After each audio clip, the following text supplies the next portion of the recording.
Bonjour, Monsieur Ismaël Diallo. Vous êtes ancien diplomate du Burkina Faso. D'abord, pouvez-vous faire un petit bilan de la première année de la Confédération des États du Sahel? Un premier bilan après un an. Les avis sont contrastés, comme tout le monde le sait. Pour certains, c'est un verre à demi vide, pour d'autres, c'est un verre à demi plein. Et chacun a des arguments pour justifier son opinion. Mais ceci dit, il y a plus de, il y a plus de bon que de mal, surtout dans les domaines de la volonté d'être ensemble et de progresser. Mais il y a encore beaucoup à faire. Et d'après vous, le moral de la population des trois nations est-il excellent? Difficile à dire là également, et je ne veux pas seulement être sévère, parce que ceux que l'on entend sont soit des turiféraires des régimes en place, soit et d'autres qui, que l'on dit être des opposants, ont un avis contraire. Disons qu'il n'y a pas, à mon humble avis, assez d'interaction et de communication qualitative pour avoir une véritable impression, un véritable sentiment de l'opinion. Mais je crois aussi que les pouvoirs dans les trois pays devraient faire un peu mieux et un peu plus pour faire comprendre la dynamique dans laquelle ils sont. Et donc, on va maintenant s'intéresser au discours du président Assimi Goïta, qui est aussi président en RDRC de la Confédération. Donc, il a dit, et je le cite, grâce à cette alliance stratégique, nos forces de défense et de sécurité ont enregistré des victoires sur le terrain, affaiblissant considérablement les groupes armés terroristes. Alors, comment évaluez-vous, Monsieur Diallo, les avancées militaires de l'AES depuis un an? Qu'est-ce que les armées de trois pays ont fait ensemble dans cette lutte contre le terrorisme? Là également, je suis peut-être désolé de le dire, mais les avis sont contrastés. Ceux qui sont hors du Liptako-Gourma, de la région des trois États, peuvent penser que tout va très bien et que, effectivement, les, les terroristes sont en recul. Mais ceux qui vivent dans les trois pays ne seraient pas forcément de cet avis. Il y a peu de recul notable et permanent des rebelles. Dans certains endroits même, ils sont autant actifs qu'il y a 2 ans ou 3 ans, sinon plus.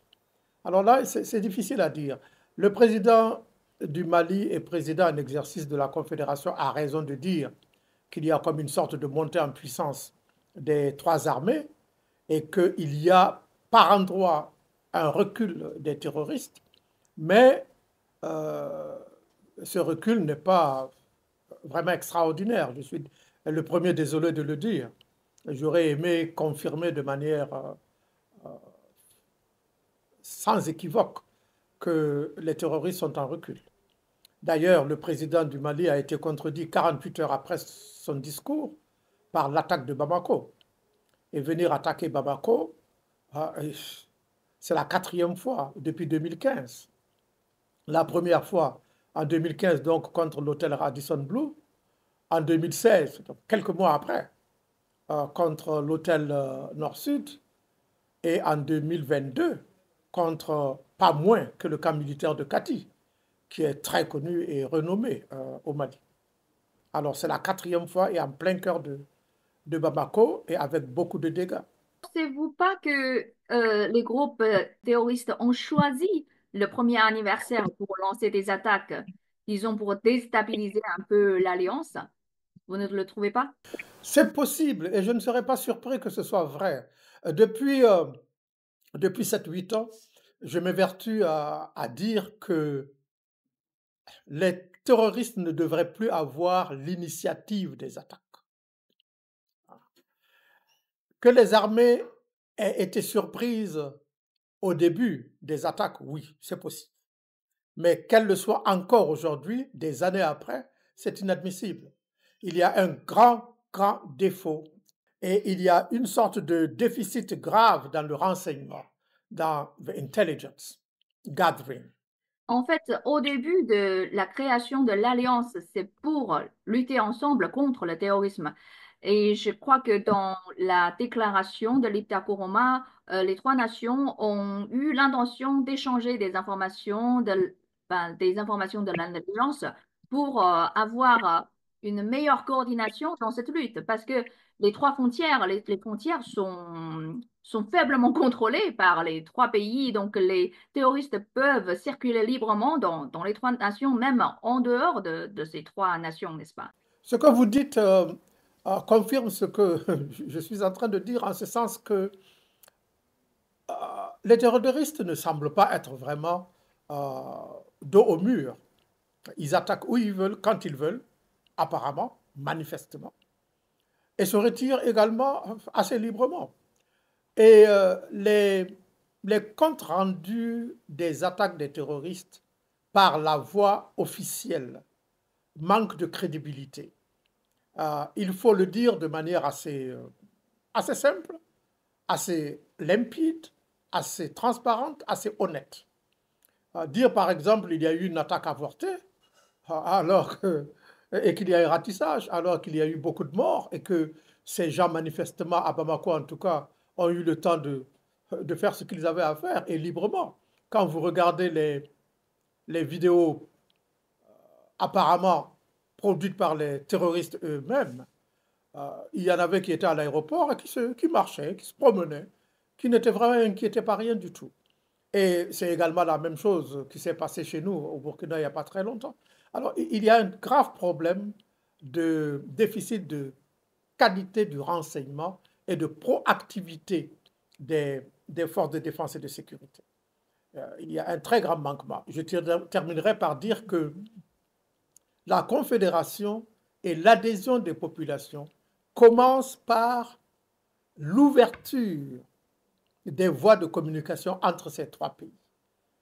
Aujourd'hui, vous ne pouvez pas aller de Ouagadougou à Niamey seul dans votre véhicule, quand vous voulez, et suivant le trajet que vous voulez. Vous ne pouvez pas.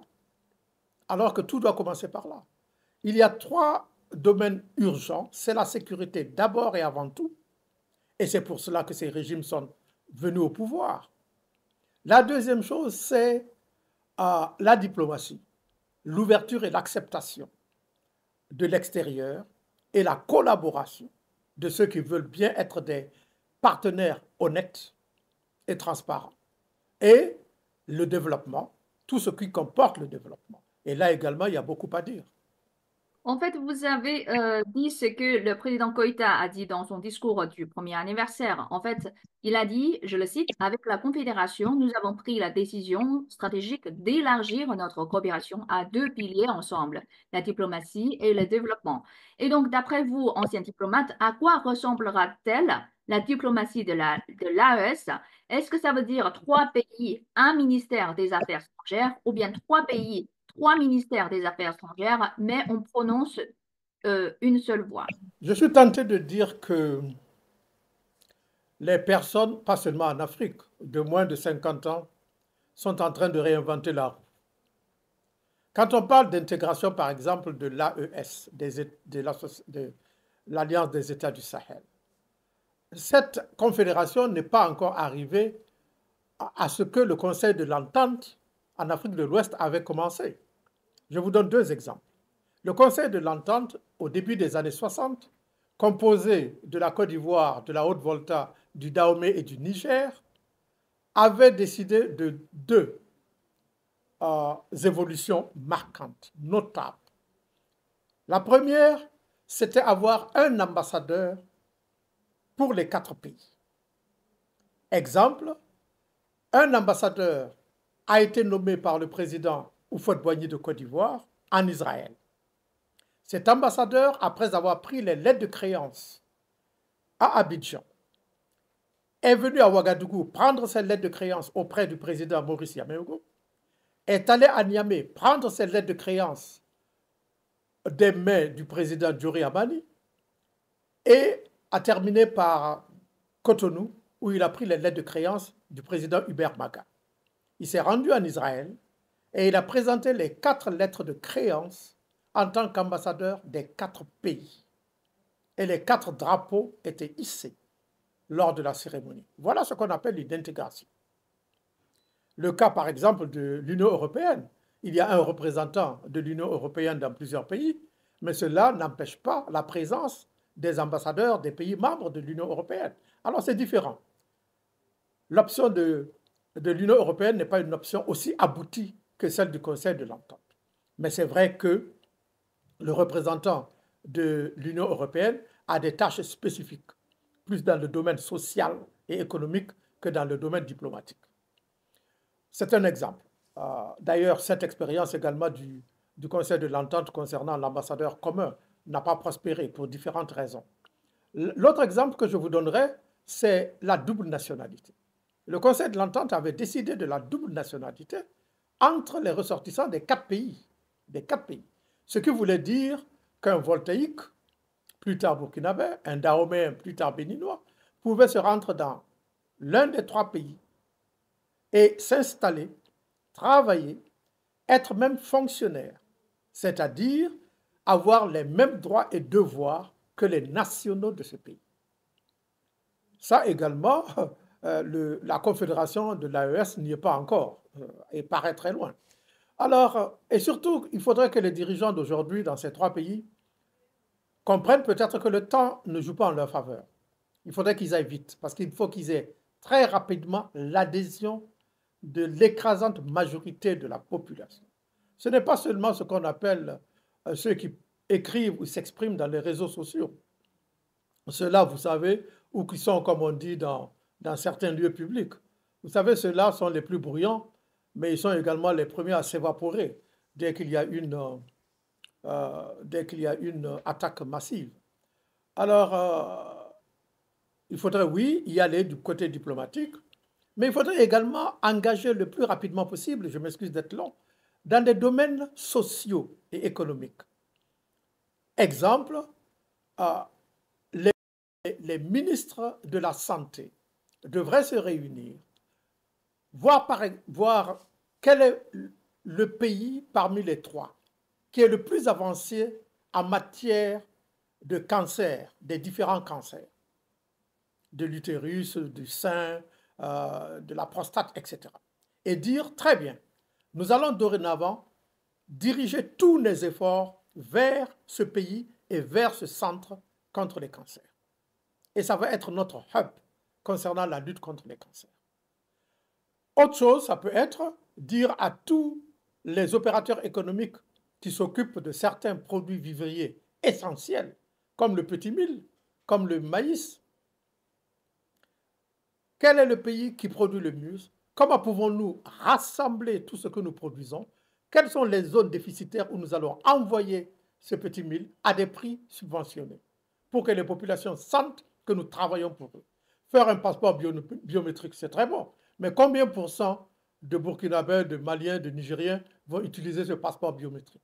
Et le passeport biométrique va servir où? Combien de pays, combien d'institutions internationales ont reconnu l'AES en tant qu'entité juridique internationale ou nationale? Combien? On prend un passeport biométrique, très bien, mais où est-ce qu'on va y aller tout de suite avec? Où? Il faut savoir. Est-ce qu'il est reconnu déjà ailleurs? Il y a, je suis certain que les dirigeants de ces 3 pays ont réfléchi à tout cela, je n'en doute pas. Mais l'information juste et suffisante n'est pas arrivée aux oreilles et à la compréhension de tout le monde. Pas encore. Est-ce qu'on peut revenir un peu sur le pilier diplomatique, comme vous êtes ancien diplomate? Comment évaluez-vous la relation entre l'AES et les grandes puissances comme la France, comme les États-Unis et la Russie? Vous savez, le plus difficile de nos jours, c'est s'intégrer. S'intégrer vraiment et à tous les échelons. On veut bien s'intégrer, on veut bien ouvrir ses frontières, mais du point de vue représentativité nationale et internationale, il y a beaucoup de jalousie du point de vue de la représentation. Et la jeunesse africaine, les femmes africaines, les populations africaines qui ne sont pas dans le mainstream, qui ne sont pas dans les classes dirigeantes, veulent de la sincérité et du désintéressement dans la politique nationale, dans les politiques régionales. Ces entités-là, les femmes, la jeunesse, les populations, rurales surtout, ou des périphéries des grandes villes, veulent que les classes politiques et les classes dirigeantes s'oublient un peu et se mettent véritablement et enfin au service des populations, en s'oubliant elles-mêmes un peu. Ce qui n'est pas le cas. Alors, est-ce que ça va venir? Quand est-ce que cela va venir? Comment est-ce que cela va venir? Vous savez, à mon âge, j'ai 80 ans, depuis hier d'ailleurs, je suis un peu sceptique, vous savez.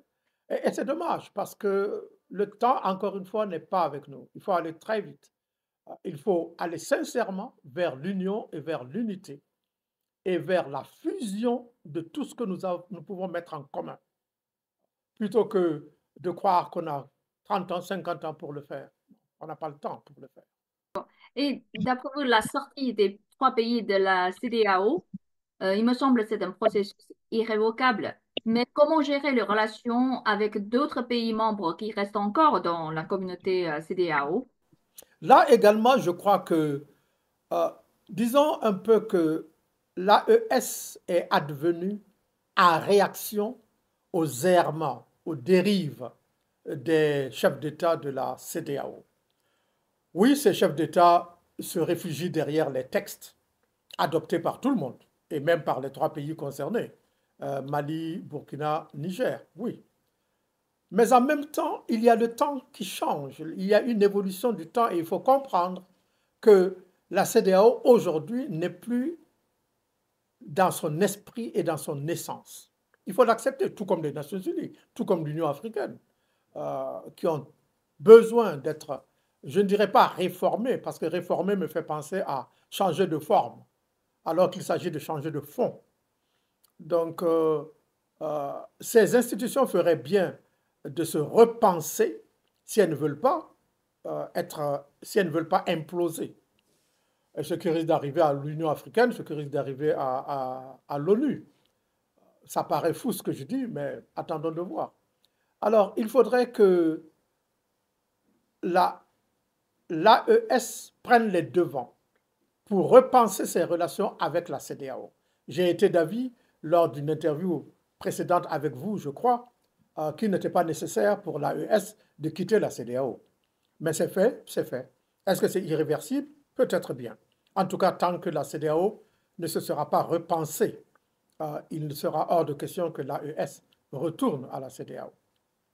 Et la CEDEAO elle-même, encore une fois, risque d'imploser si elle refuse de se réformer.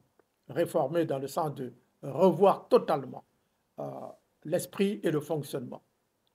Alors, quelles vont être les relations? Là également, il faudrait peut-être que l'AES ait l'intelligence de sortir de, du mood, how you say mood, oh my God, de sortir de l'esprit, bon, peut-être, de la réplique, de l'insulte, de l'apostrophe des autres, et venir à prendre de la hauteur et à dire oui, nous ne sommes plus à la CEDEAO, mais nos rapports avec le Ghana, nos rapports avec le Sénégal, nos rapports avec les autres pays, non seulement doivent être échangés là où c'est bon, mais doivent même être améliorés.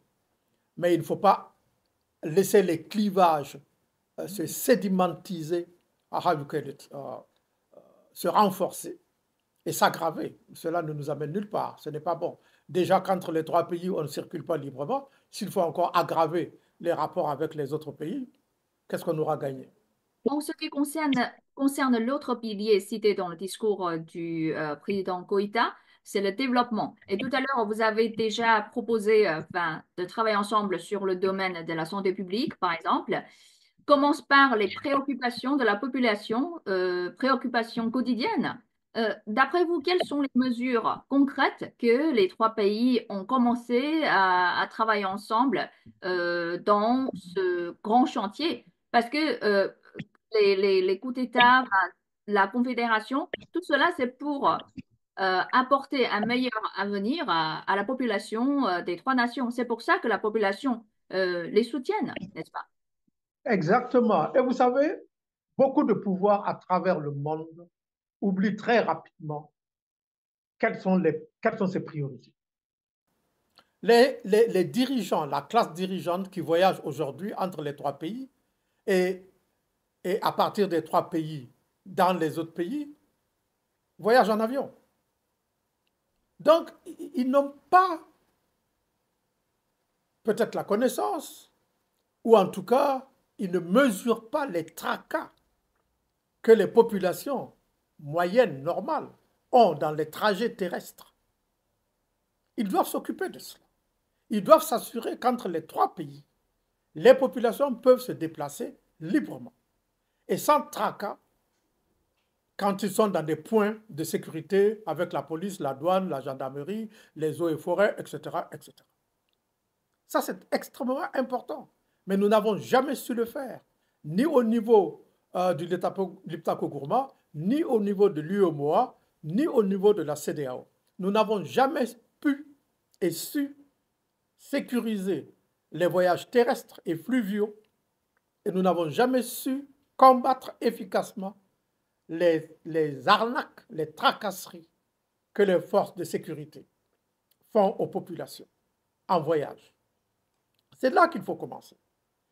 Un pouvoir, quel qu'il soit au monde, et là je prétends le dire, ne doit pas fonder sa pérennité sur la force, sur l'intimidation, sur le mépris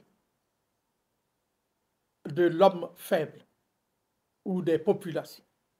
Il faut fonder sa pérennité sur l'acceptation, sur l'adhésion et sur la satisfaction des besoins essentiels des populations.